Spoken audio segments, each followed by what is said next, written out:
OBD de trouble code description technique transmission par capteur, commutateur de position à circuit intermittent, erratique. Qu'est-ce que cela signifie? Il s'agit d'un code d'anomalie de diagnostic (DTC) du groupe motopropulseur générique et s'applique aux véhicules OBD2 qui ont un interrupteur, capteur de position de stationnement. Cela peut inclure, mais sans s'y limiter, les véhicules Dodge, Ford, Toyota, Land Rover, VW, Chevrolet, etc. Bien que génériques, les étapes de réparation exactes peuvent varier selon l'année, la marque, le modèle et la configuration du groupe motopropulseur. Le code d'anomalie P07B7 est l'un des nombreux codes possibles associés au circuit du capteur, interrupteur de position de parc de transmission Esperluette-Cotte. À Esperluette-Cotte, ce code indique que le module de commande du groupe motopropulseur PCM a détecté un dysfonctionnement qui affecte le fonctionnement du circuit du capteur, interrupteur de position de parc de transmission Esperluette-Cotte, B. Esperluette-Cotte. Les codes qui sont généralement associés au dysfonctionnement du circuit du capteur, commutateur de position de stationnement de transmission A, sont P07B2, P07B3, P07B4, P07B5, P07B6 et P07B7. La situation spécifique détermine le code activé par le PCM et le voyant du moteur de contrôle ou le voyant du moteur de service sera bientôt allumé. Le but du circuit du capteur, interrupteur de position de stationnement de transmission Esperluette-Cotte, à Esperluette-Cotte, est de surveiller l'état de la transmission. Ce circuit envoie un signal au PCM lorsque la transmission est placée en position de stationnement, basé sur le véhicule spécifique. Ce circuit est généralement une caractéristique de sécurité pour empêcher le démarreur de s'engager avec la transmission automatique en prise. Le code P07B7 est défini par le PCM lorsque le circuit du capteur, interrupteur de position de parc de transmission Esperluette-Cotte, à Esperluette-Cotte, est détecté comme présentant un dysfonctionnement intermittent ou erratique dans le circuit. Quelle est la gravité de ce DTC?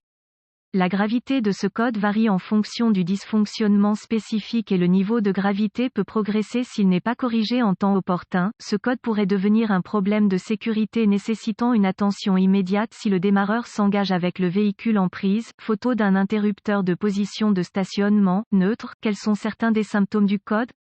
Les symptômes d'un code d'anomalie P07B7 peuvent inclure, le véhicule ne démarre pas, le démarreur ne s'enclenche pas, le démarreur s'engage avec le véhicule en prise, un moteur de service allumé, bientôt vérifier que le voyant du moteur est allumé, la boîte de vitesse peut ne pas sortir du parc, la boîte de vitesse peut ne pas entrer parc. Quelles sont les causes courantes du code?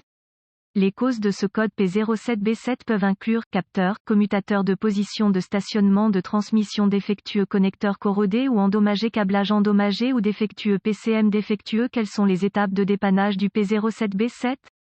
La première étape du processus de dépannage pour tout dysfonctionnement consiste à rechercher dans les bulletins de service technique les problèmes connus avec le véhicule spécifique, localiser tous les composants associés au circuit du capteur, interrupteur de position de stationnement de transmission A. Cela comprendra le capteur, commutateur de position de parc de transmission, le câblage, les connecteurs et le PCM sur un système simplex. En fonction de l'année, de la marque et du modèle du véhicule, ce circuit peut intégrer plus de composants. Une fois ces composants localisés, une inspection visuelle approfondie doit être effectuée pour vérifier que tous les câbles et connecteurs associés ne présentent pas de défauts évidents tels que grattage, frottement, fils dénudés ou brûlures. Les connecteurs doivent également être vérifiés pour l'accumulation de corrosion ou les broches endommagées. Étapes avancées. Les étapes avancées deviennent très spécifiques au véhicule et nécessitent un équipement avancé approprié pour fonctionner avec précision. Ces procédures nécessitent un multimètre numérique et les références techniques spécifiques au véhicule.